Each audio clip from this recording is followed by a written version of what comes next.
لو انا داخل محطه البنزين هل ما اجي احط بنزين افول للاخر ولا لا؟ ده السؤال الاول. السؤال الثاني، طيب امتى احط بنزين؟ هل لما التانك يفضى ولا امتى بالظبط؟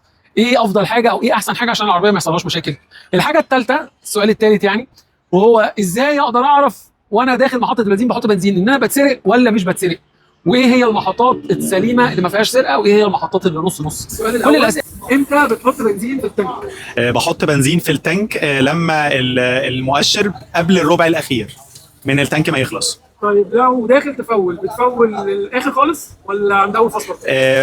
موست بروبابلي بيبقى لحد ما اول فصله، بس في اوقات لما ابقى مسافر او كده وعايز ابقى يعني بنزينه معينه او نوع بنزين معين فبضطر بحطها للاخر، بكمل الاخر. بحط بنزين قبل ما اللمبه بتاعت البنزين تنور، وبفول على اول تكه.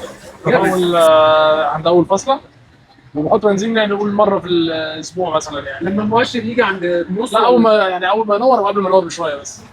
السؤال الاول، وهو لو انت داخل تفول العربيه داخل محطه البنزين، انا بقول لك بقى الخلاصه: اوعى تفول لغايه لما البنزين يوصل لغايه الزور، يعني ما تفولش للاخر. تقول له كده انا عايز بنزين كذا 92 95 وات ايفر اللي انت هتحطه، وقول له انا عايز افول لغايه اول فصله. نظام التحكم في الابخره الخاصه بالبنزين وهو نظام الاي في اي بي سيستم. النظام ده هو اللي بيتحكم في الابخره الخاصه بالبنزين، ومن اهم اجزائه حاجه اسمها علبه الكانستر او علبه الفحم. والعلبه دي لما حضرتك بتفول العربيه للاخر بتبوظ ليه؟ لان بدل ما هي العلبه دي بتاخد الابخره بتاعه البنزين، هتاخد بعد كده لما تفول للاخر هتاخد السائل بتاع البنزين، وده طبعا بيبوظ العلبه وبيعمل لك مشاكل كتير. من اهم المشاكل دي لمبه التشيك انجن اللي هتلاقيها بتنور، علبه الكانستر لما تبوظ كده انت بتضر بالبيئه، وكمان استهلاك البنزين بتاع العربيه هتلاقيه بقى عالي جدا، غير ريحه العادم اللي انت هتشمها على طول لما علبه الكانستر تبوظ.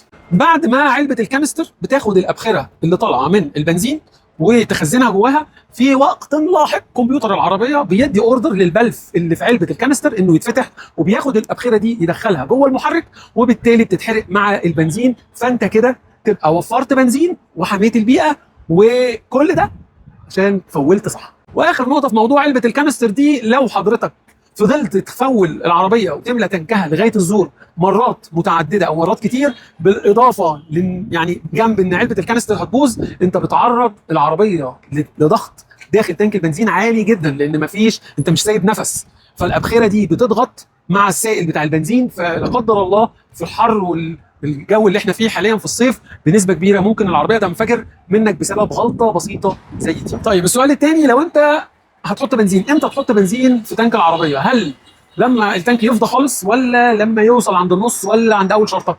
انا بقول لك علشان تحافظ على ترمبه البنزين وتحافظ على العربيه واستهلاك البنزين، اول ما تانك البنزين المؤشر بتاعه يوصل عند النص خش فول العربيه، وما تنساش تفول العربيه مع اول فصله بس، مش تفولها لغايه الزور عشان علبه الكانستر ما تبص وعشان العربيه ما تنفجرش ويبقى في مساحه للبخر اللي بيروح لعلبه الكانستر. السؤال الاخير، ازاي تعرف ان انت بتتسرق في محطه البنزين؟ بص يا سيدي، اول حاجه لما تيجي تحط البنزين لازم تقف واقف عند الطرمبه بتاعت البنزين كده وتشوف ان هي متصفره، يعني اول ما يرفع المسدس تلاقي طرمبه البنزين متصفره، في الحاله دي يبقى انت كده سليم. الحاجه الثانيه، لما يجي يحط لك بالمسدس في التانك بتاع العربيه ما يقعدش يدوس ويسيب، اول ما تلاقيه بيعمل كده انزل له على طول وقول له وقف انا مش عايز احط بنزين. الصح ان هو بيدوس اول دوسه، خلاص المسدس بيشتغل وبيفصل اول ما التانك بتاع البنزين بيتملي للحد المسموح بيه، بعد كده بيشيل تحاسب سلام عليكم.